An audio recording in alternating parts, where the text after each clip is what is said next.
Okay, so if you look close, I'm in my patient's chart.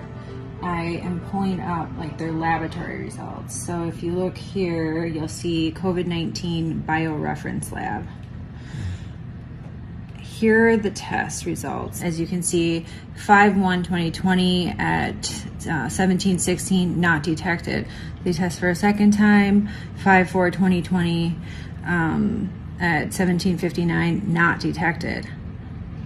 So both of those are negative. Scroll up to the top. This is my patient. They are on a vent and they are being called COVID-19 confirmed. Droplet in contact and eye protection. So this person is droplet and eye COVID confirmed. Positive A, click, not detected. No resulting lab available. Oh, pretty good. While Erin was using her hidden camera to document another chart showing a patient with negative test results who nonetheless was labeled COVID confirmed, another travel nurse entered the room.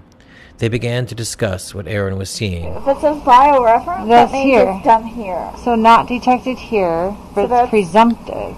Now they're all... They are detected. They're saying it's positive.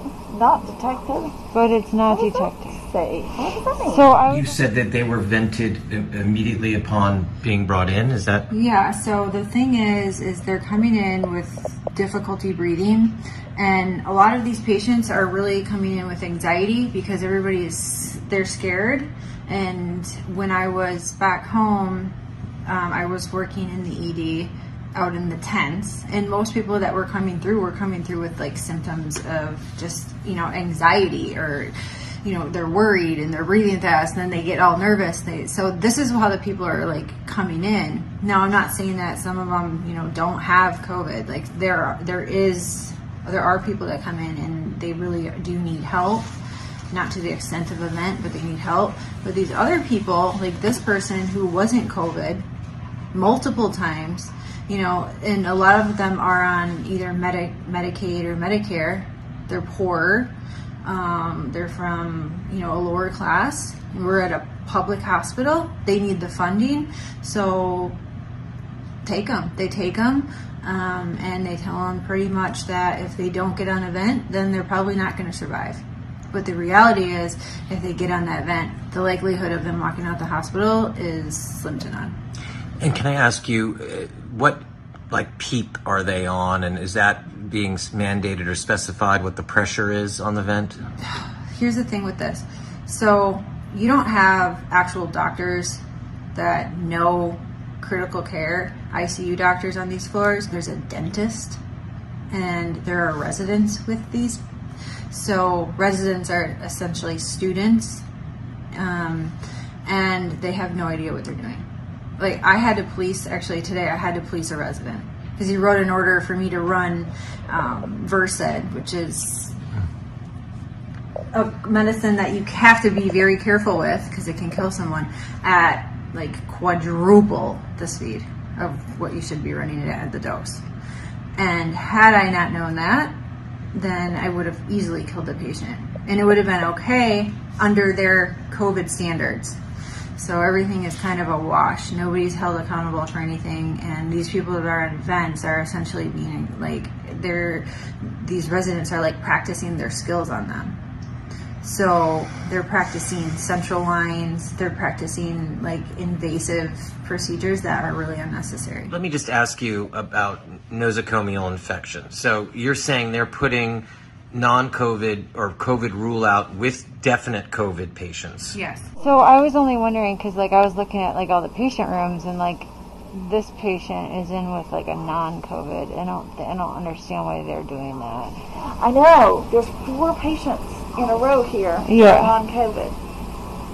And this is supposed to be the COVID. Yeah. Because 7th floor, they've shut it down. That's and right. it. I'm confused. And then they're going to have non-COVIDs there. Yeah. This is going to be the only COVID, so they shouldn't put any non-COVIDs here. Well, that's what they've been doing. They're banking on the fact that they'll get it because they're already immunocompromised. So they're just they'll put them in the same room, so there's double rooms. So you have a COVID with a non-COVID. They don't even care. We have enough rooms where they can be separated now because it's not as busy as it was, 4 weeks ago. But they don't care. They're just putting them together. I have that right now happening. And like the guy over in 26. I had 226 that were 2 negatives. And they end up positive. Like the guy over in 29, I had him upstairs because I was on CCU before it. Yeah. And he came in with a stroke. I know, that's what 26-1 was, a stroke. And Nothing no to do with COVID. Nothing to And do now with- he's got COVID and he's on a vent. Well, because we gave it to him here. People don't know how to properly wear their PPE. Let's go back to Ebola. Like when Ebola was here, people took that very seriously. You have a nurse in the room in all the head to toe PPE. This is Ebola. This is. I'm going to compare it. And you have another nurse that's outside the room handing supplies. The clean nurse and the dirty nurse, right?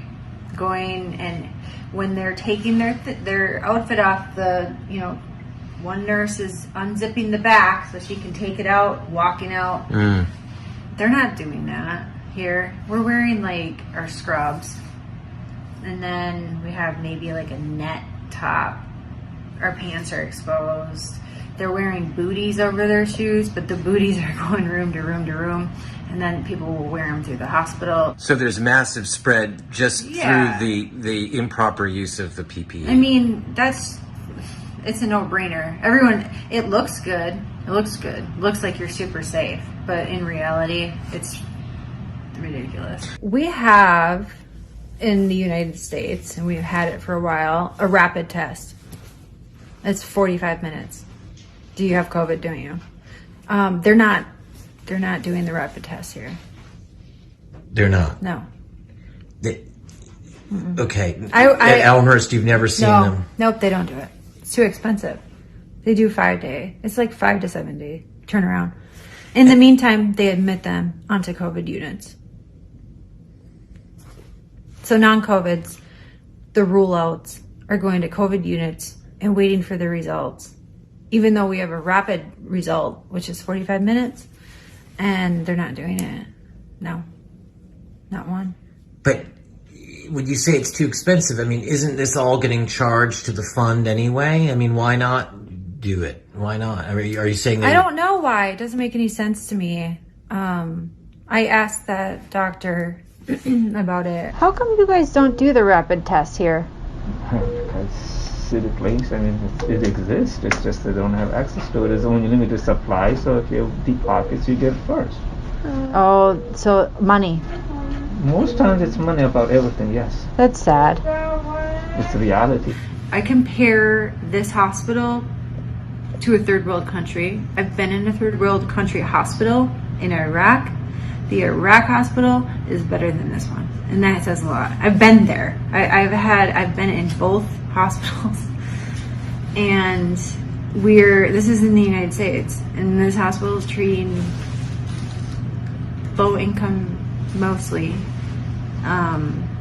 people, and it almost makes me feel like they think these people are disposable, and they're not. They're people. People are not disposable. Especially the ones that are struggling day in and day out, the hard workers. Like trying to reach that American dream, and they're not given a chance because they're brought to this place where nobody cares. And is there an understood financial incentive to diagnose COVID? Yeah, of course. So in the hospital that I'm in right now, it's all COVID at this point. Every single floor is COVID, and they need it that way, obviously, for a reason, in my opinion. But a person cannot come to the floor unless they have a COVID diagnosis. Is the reason, did they not want to cross-contaminate? Would that be the legitimate reason why you would create an all-COVID floor?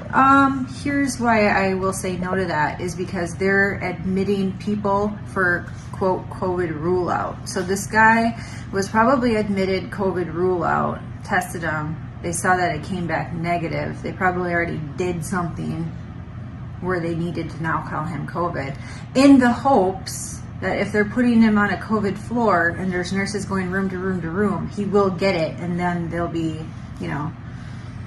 back to when he does pass that he did have COVID.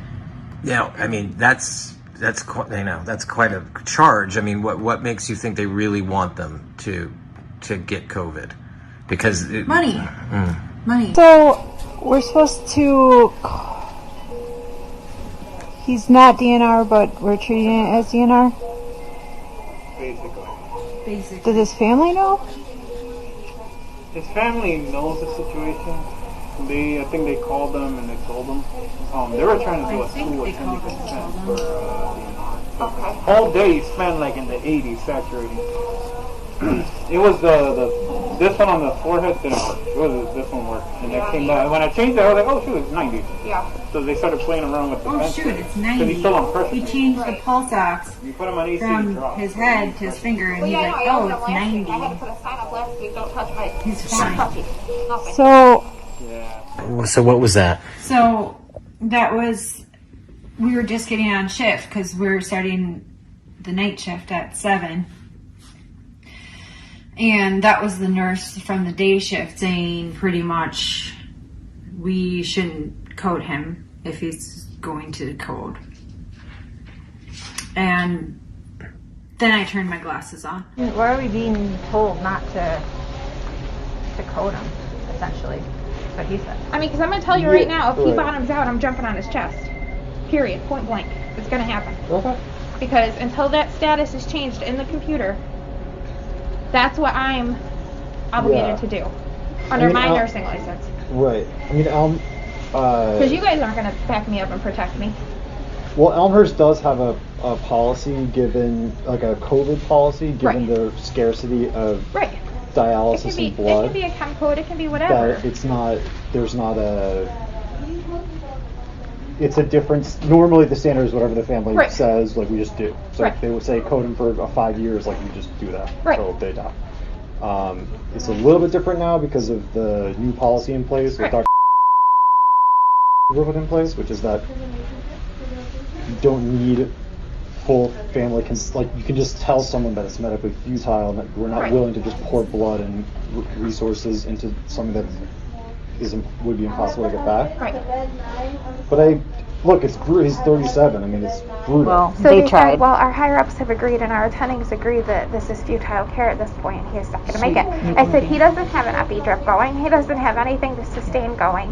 And I said, and who decided this? And I said, can you put a comfort care order in then? No, we can't do that. Can you put a DNR order in? No, we can't do that. I said, so what's our plan? Do we have to modify? She goes, well, he's dying. And I'm like, I understand that, but there needs to be an order indicating that either I'm doing compressions or I'm not doing compressions. Well, I can say that we can all be in agreement that we will do it. I will definitely. Yeah. Because I'm going to jump on him. Yeah. So will I. I'll go right with you. I don't care. That's what we're here for. I'm not playing like these until stupid they games. change his status that he is a DNR, and they can do it through physician consent if they've talked to the family. Yeah. But until they change it, and I see it, he's a full code to me. We know when someone we're close. We'll pull the code card up and be ready. You know, we're ready. I had the epi ready. That's one of the first things we do.